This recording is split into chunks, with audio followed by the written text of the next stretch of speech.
You know, my brother's off fishing. He came up today to drop off some of his stuff that he had extra from his final divorce and all the settling the stuff of who gets what kind of thing.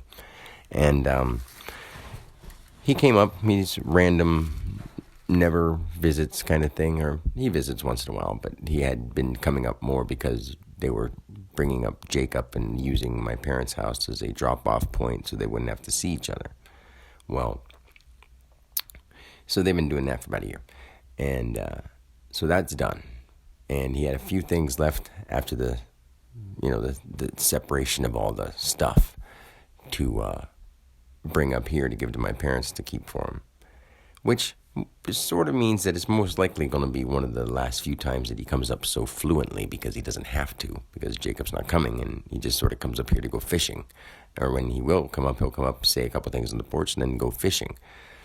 And I love my brother so much as a human being, as a person, as a being himself. He's a great dude. But there are people that I love so much, and I can't say anything to them because they are unconscious of what they're doing to their body. And they don't want to hear it at all.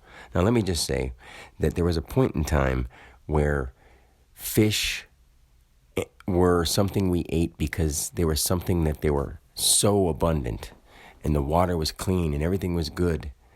Not everything was good like that, but we weren't poisoning, we weren't spilling oil, we weren't throwing our garbage as much, it wasn't the same kind of chemical factory that we have the world today.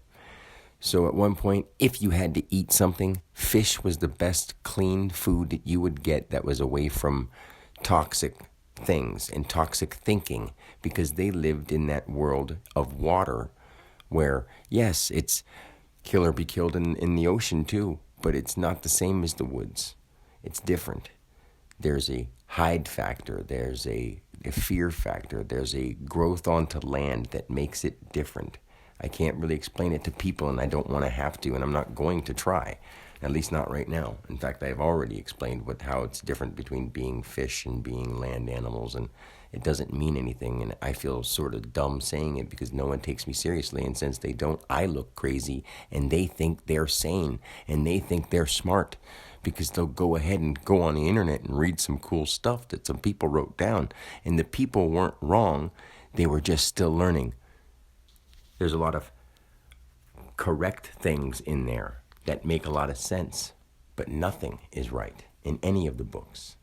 I'm telling you right now that I may not have personal facts straight about what everyone else hears about people, but there is nothing in the universe that I will ever be wrong about that matters.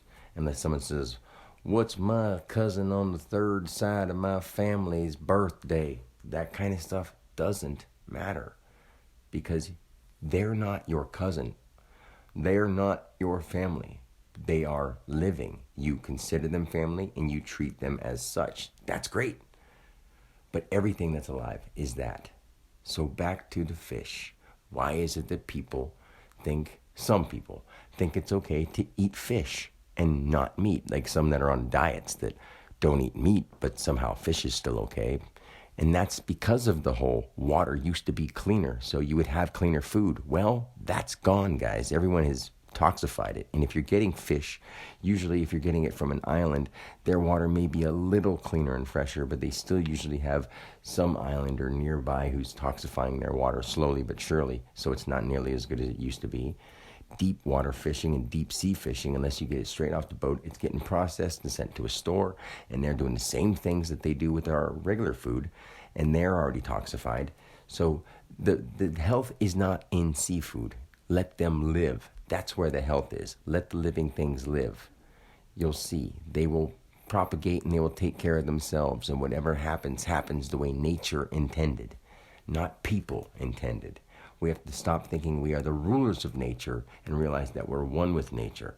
So eating a fish is just as much of a sin as killing a person and eating him. It really is, when you realize that you're the livingness itself, trying to better itself and understand how to have a good time, enjoy itself, learn and experience things that are worthy of using its mind for, and complicated situations to work out problems without harming anything, without killing anything or each other, without losing your cool and feeling like you've got to be better, without thinking that you're the superior one. All of those things are exact quests that we are all on. Learning how to make yourself and others pleased, happy, harmonious, joyful, blissful, righteous, all those beautiful words. You're supposed to learn how to make yourself and others that without losing your cool, getting angry when you don't get it right away, doing all those simple things that aren't so simple for people who aren't awake, which is almost all of them. Everybody's got some problem. Now, here's a thing I might jump off on something else, and this starts with fish, because we'll call this a fishy story, because think about the fact that fish are alive and they deserve to live. We've seen Finding Nemo and Finding Dory. We've seen Little Mermaid. We laugh about it when they're running from the chef, but then we, eat them anyway because they're not on land, so why does that matter? People are just not thinking.